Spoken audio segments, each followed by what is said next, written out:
Olá pessoal, estou postando hoje a nossa última aula antes da prova bimestral.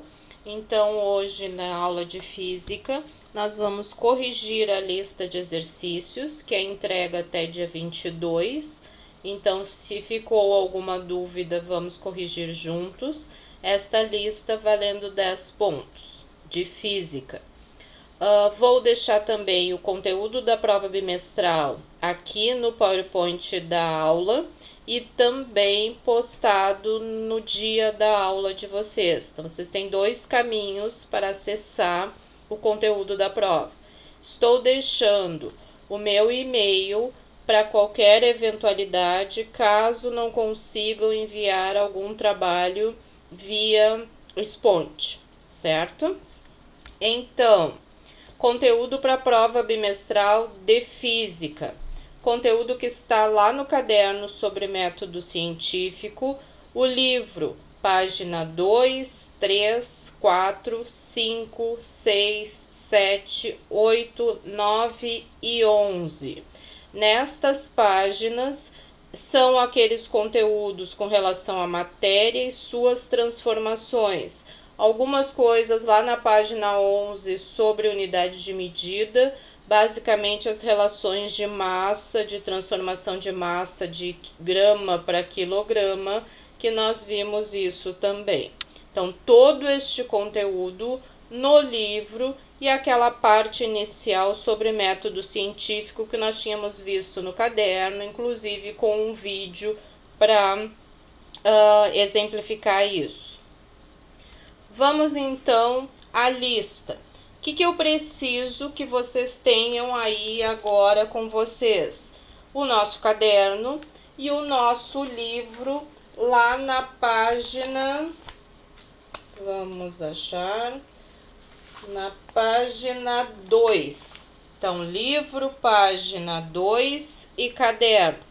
Vou passando questão por questão, fazendo os comentários e vocês corrigindo aí no caderno de vocês, porque eu espero que esse caderno esteja datado, aula por aula, com as anotações na semana da aula de física e na semana da aula de química.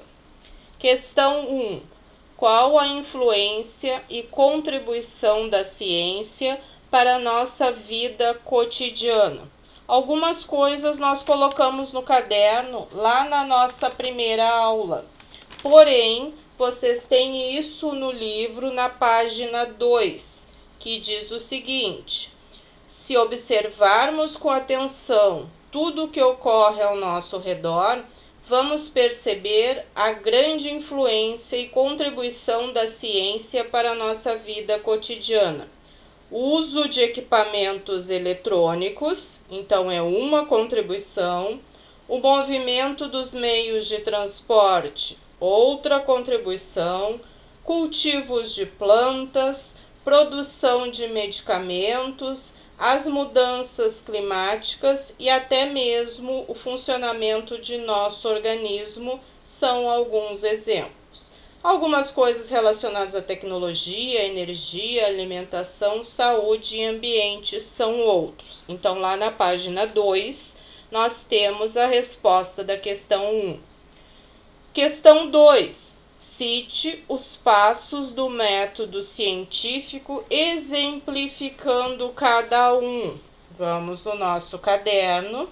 E aí, na nossa segunda aula, nós temos observação, primeiro passo do método científico, hipótese, segundo passo, experimentação, terceiro passo, análise dos resultados, quarto passo, e confirmação da hipótese, quinto passo. Então, 5 passos do método científico. Questão 3.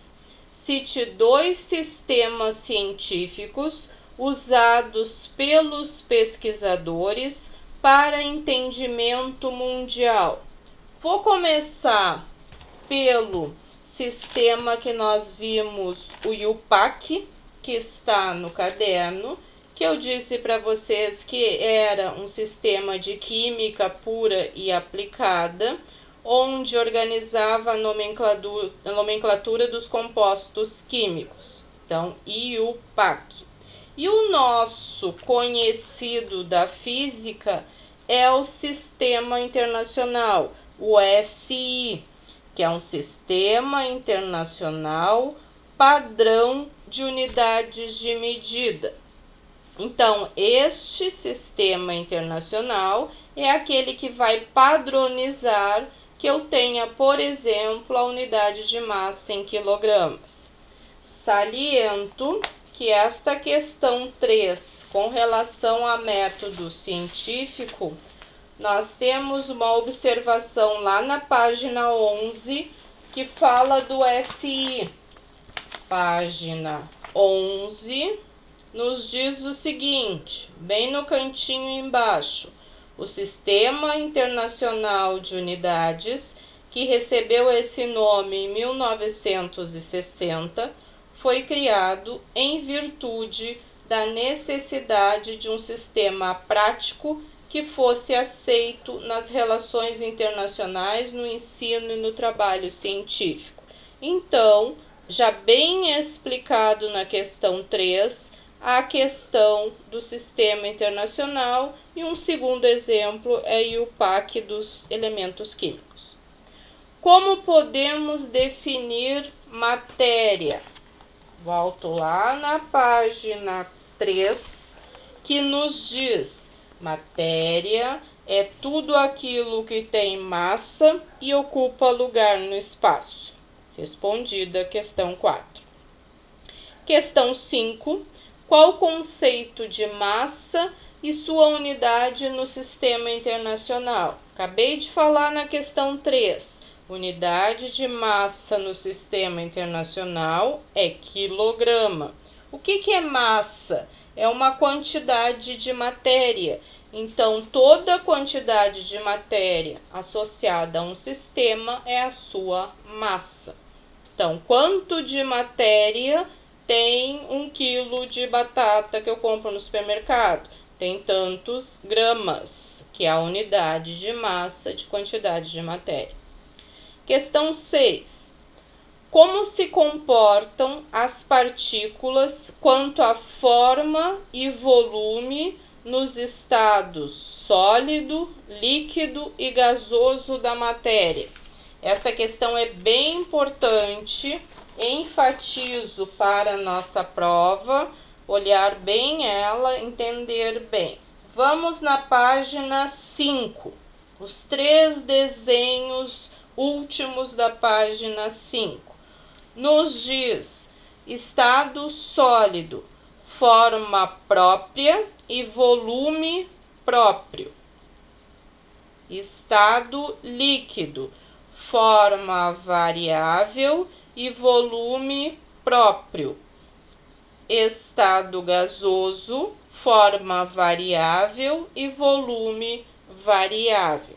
Se ainda ficou alguma dúvida com relação à questão 6, eu peço que vocês voltem nas videoaulas anteriores, onde eu cito exemplo de cada uma dessas questões. Questão 7.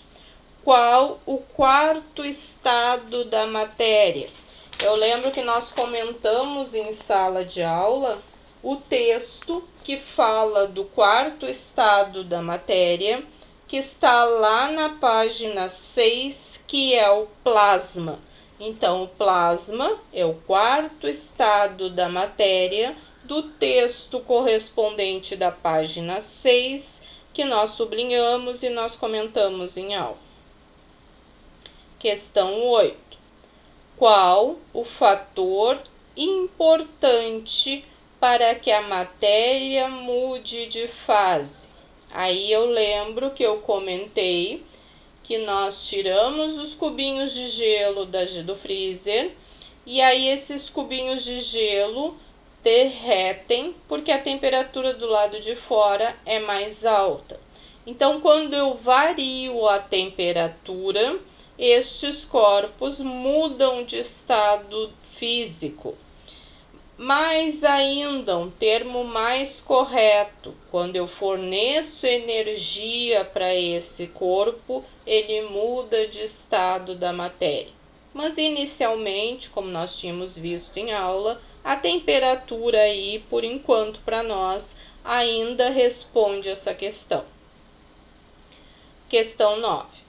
A partir do diagrama de mudança de fase da página 6, explique cada uma das transformações. Então, lá na página 6, nós temos sólido, líquido e gasoso. O que eu quero numa resposta para esta questão? Qual é a passagem de fase do sólido para o líquido? É fusão. Do líquido para o gasoso, vaporização. Do gasoso para o líquido, condensação ou liquefação. Do líquido para o sólido, solidificação. Ou vocês me fazem o desenho, ou vocês colocam cada uma delas explicando a transformação. Não esquecendo que o aumento de temperatura ou a redução de temperatura vai influenciar nessa mudança de fase. Está no desenho da página 6. Questão 10. No vídeo assistido em aula sobre método científico, qual era o problema que gerou para o médico seu interesse? Então, nós tínhamos um médico observando uma determinada situação e, a partir daí, ele começou a lançar as hipóteses que é a base do método científico. Então, se vocês lembrarem, se vocês forem no resumo de vocês desse videozinho, nós vamos lembrar que as mulheres morriam no parto em função dos médicos não lavarem as mãos após mexerem nos cadáveres. Então, eles voltavam de lá com bactérias, com micróbios nas mãos e passavam isso para as mulheres que acabavam morrendo. Então, esse era o caso principal. Esses dias eu ouvia, em função do coronavírus, a citação a esse cientista que foi o precursor da higienização nos hospitais, nas salas cirúrgicas, com esta teoria que ele desenvolveu, com esse estudo que ele desenvolveu. Então, tudo que veio de lá até aqui, inclusive hoje nós lavando as mãos para não propagação do vírus, é em função deste médico que fez esse estudo. Então, vocês vejam como este caso foi e é hoje algo primordial nas nossas vidas. Então, nós discutimos ciência falando de todas estas questões. Então, pessoal, lista corrigida, conteúdo para a prova finalizado, as datas das provas seguem o calendário escolar.